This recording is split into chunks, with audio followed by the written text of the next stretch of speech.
What's up, guys?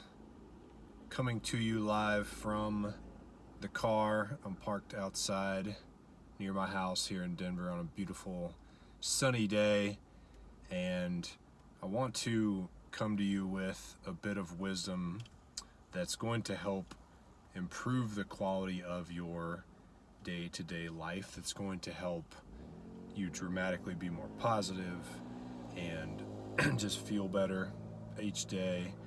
And this is definitely relevant given the place we're in as a nation right now. There's a lot of toxicity and negativity and a lot of kind of divisiveness going on, and I want to share something that I learned with you guys to dramatically improve your experience of the world, because if you can improve that, then you will go out and touch people's lives in a much more positive way. It's on each and every one of us right now as individuals to be a positive light to the world and be cognizant of the way that we show up. And I learned this from Sam Ovens. He's a great entrepreneur that I follow closely, super smart guy. And I was listening to a podcast of his. It's an old podcast recently listened to, and it was about how your inputs equal your outputs. And basically, Sam was talking about how he was interviewing people for a job in his company. And if you've ever interviewed someone or been interviewed, you know those questions where it's like, are you good at Microsoft Excel? Do you know how to do this or that? And people can lie and they can say, oh yeah, I'm great at sales, I'm great at computers, right? But they don't really have to prove it. We've all been on, one side or the other of that situation before. I know I've been on both. And so what Sam was saying was that, he's interviewing people and he's not really able to discern whether or not someone would be a good employee based upon those questions. And so what he did is he really went into kind of research mode, and he came across this guy who studied all of the world's geniuses. Okay, so he studied like Albert Einstein or Isaac Newton and tried to figure out what made those people a genius. Okay, and what was interesting was that the study found that geniuses were not just born that way. Like Einstein, when he was a baby, was not already a genius. He probably had a higher level of thinking capacity than others, but all in all, he was similar to everyone else. What they found was geniuses, when they were young, when they were growing up, they spent a lot of time studying the work of other people. They spent a lot of time studying the work of geniuses that came before them.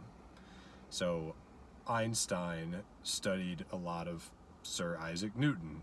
Sir Isaac Newton studied a lot of whatever the geniuses were that came before him.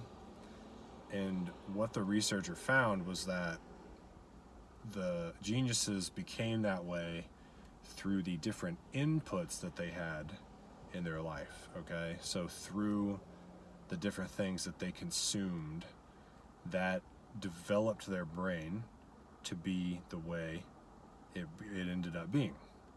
Okay, and so bringing this back to the job interview thing, what Sam started to do was, instead of asking these people these BS questions like, are you good at Microsoft Excel, he started to ask them, like, what are some of the top books that you've ever read about business? Or what are the most influential podcasts that you've listened to? Or what business leaders did you get impacted by the most? And the people that could not name a single book or person that influenced them, he said pretty much 10 out of 10 times were shit employees, and they were not good and weren't worth being hired. But the people who could really name like those different people or what it could be anything, a book they read, a college professor, a course they took, a leader that they followed, a figure in their life that changed them. Those were the keepers. Those were the ones that were really, really good potential team members to hire. And so what Sam discovered and what he talks about in this podcast, which I'm really just putting into my own words for you guys, is the idea that your inputs create your outputs. So geniuses don't become a genius just by default or just by being born of special parents or something. They develop themselves that way by really, really good inputs, by the things that they put in their brain, okay? And so what I want you guys to do is to take an audit of the different inputs that you are putting into your own brain right now, okay? And what an input can be is it can be the books you're reading, or maybe you're not reading any books, podcasts you listen to, what you consume on social media. It can be the 5 people you spend the most time with, right? It can be like the things you watch on TV. I mean, I know like through personal experience that when I watch shows that are like murder mysteries, which I've had, love-hate relationships with for a long time. I'm like addicted to those things, but when I start binging that stuff, I'm always thinking like somebody's gonna come stab me, or someone might break into my house tonight. I can see the different output that comes into my life, which is like that fear, as a result of the input that I'm putting into my brain via watching all that stuff, okay? So your inputs create your outputs in life. And the fascinating thing that, Sam taught me is that a lot of people spend so much time trying to, like, use some different kind of a strategy or systemize everything or clean up what's already there. And all that is just trying to deal with the results of your inputs differently, right? So you have different inputs. You're believing certain things, you're listening to certain things, you reading certain things, or you're not. Maybe you're just on social media all the time, which is like a really bad input to have because it's just negative and it kind of scrambles your brain, it confuses you, you end up having like this feeling like you're not as good as all these people.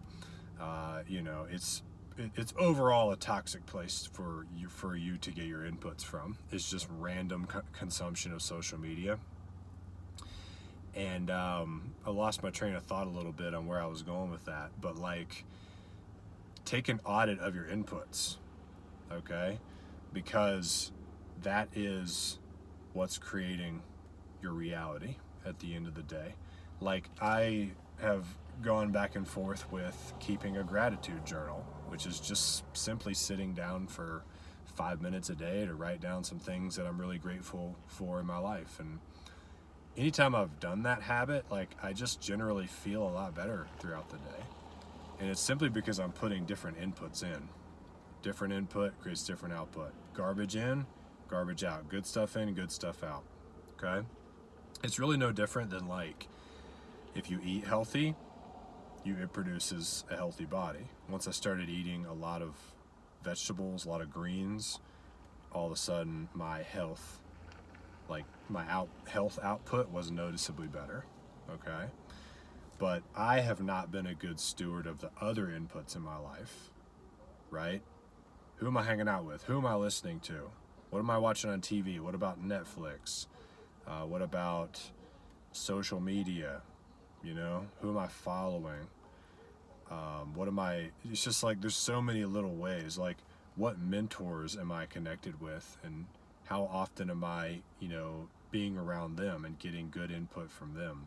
The mentors you choose in your life are super important. They can be a really fantastic source of positive input.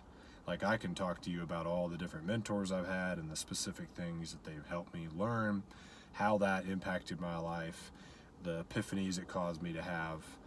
And so you finding the right mentor, which is really the right input. See, Sam's a very scientific guy. He's always talking about like formulas and recipes, input equals output. And so you're really like trying to find the right ingredients to make the best meal. Okay, you're trying to source the best inputs. And if you guys change your inputs so you get better information, instead of trying to like optimize the results of some shitty input, why don't you get better inputs in the first place? Get better at sourcing great inputs. Who is the person you should be listening to? Where can you get the best answer to the question? Where can you get positivity? Where can you get encouragement in your life? Where can you get gratitude? And what can you cut out? What is the toxic stuff, okay? Your brain is like similar to your body. What you put in, you get out. You put garbage in your body, you get garbage health. You put garbage in your mind, you get garbage mindset. You get garbage emotional state, garbage like energy levels. And so this is something that I am committed to getting better and better at right now, and reaching higher and higher levels of better inputs so that I get better outputs, okay? And so think about those geniuses, the people who became a genius. If you want to like develop your mind to the highest level possible, then you need to be like these geniuses and be very like almost like stingy and selective with the different inputs. How would your Saturday go if you spent it doing yoga, reading a book that's really positive, encouraging, and then going and hanging out with someone who really uplifts you, or maybe phoning like a friend that is like a great influence on you, having a healthy meal, maybe filling out a gratitude journal, learning something new, reading a book, growing your mind, joining a new mastermind, like taking a new online course that's going to like create a new positive input for you. It's the culmination of your inputs will ultimately produce your reality, okay? So this is like a very scientific way of looking at it, but this is the real deal, okay? I hope this episode has been helpful for you guys. And if you didn't hear last week's episode, I am teaching a workshop now about how to be a coach. If you want to be an online educator or a coach or a trainer or a consultant, if you're like an expert and you want to get your message out there, you've wanted to like help people online and build a platform, I'm going to show you how you can do that and make six figures doing it. Okay, I've been making six figures per year in this coaching business for over 3 years in a row now. And that's not like to act like I'm a cool guy or anything, but we all want to make a decent amount of money. The really cool part about this is that you get to help other people at the same time, okay? And so if you want to talk with me about what it looks like to roll out a coaching business, even if you have no list, you don't know, you have no testimonials, you might not even be super confident about the thing you think you want to help people with. That's some of the foundational stuff we were going to work through in this workshop. And I have spent six figures on coaches in the last 3 to 4 years, masterminding with the best of the best, figuring out this coaching business model. And you guys are going to see this podcast go more in this direction very soon, because I am very passionate about helping experts get their message out there in an authentic way that really changes the world, but also makes them good money, because I love this business model. And if you want to talk about joining that workshop, you need to get in now, because this is going to roll out and the price is going to go up and up and up. So like, you want to get in now if this is something that's of interest to you.